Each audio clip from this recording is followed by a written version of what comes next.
આજે આપણે જોઈશું આયુષ્યમાન કાર્ડ માટે જરૂરી પુરાવા કયા કયા જોઈએ અને એની પ્રક્રિયા શું છે। તો આ વિડીયોમાં છેલ્લે સુધી બન્યા રહેજો જેથી તમને માહિતી મળી રહે પૂરી। ચેનલ પર નવા હો તો સબસ્ક્રાઇબ કરવાનું ભૂલતા નહીં।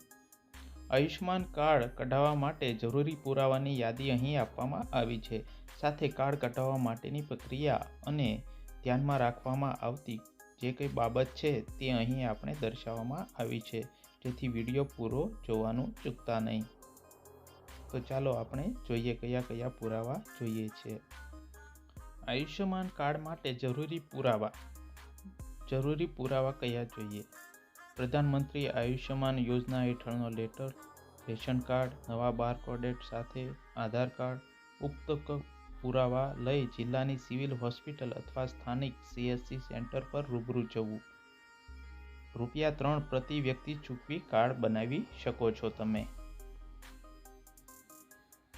આયુષ્યમાન કાર્ડ ઓનલાઈન કેવી રીતે એપ્લાય કરવું? તમારે દરેક લાભાર્થીને વ્યક્તિ દીઠ વાર્ષિક ₹5 લાખ સુધીનું ભારત સરકાર દ્વારા સુરક્ષા કવચ છે।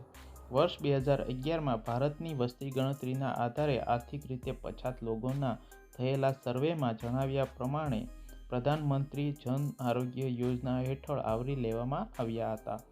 આમ લિસ્ટમાં જો આપનું અથવા આપના પરિવારનું નામ ન હોય તો નવા પરિવારોના નામ ઉમેરવાનું હાલ કોઈ પ્રાવધાન છે નહીં। મિત્રો, તમને આ માહિતી સારી લાગી હોય તો વિડીયોને લાઇક, શેર અને સબસ્ક્રાઇબ કરજો। તમારા મિત્રોને શેર કરજો અને સબસ્ક્રાઇબ કર્યા વગર જતા નહીં, જેથી તમારો સપોર્ટ અમને મળતો રહે। ધન્યવાદ। જય હિન્દ, જય ભારત।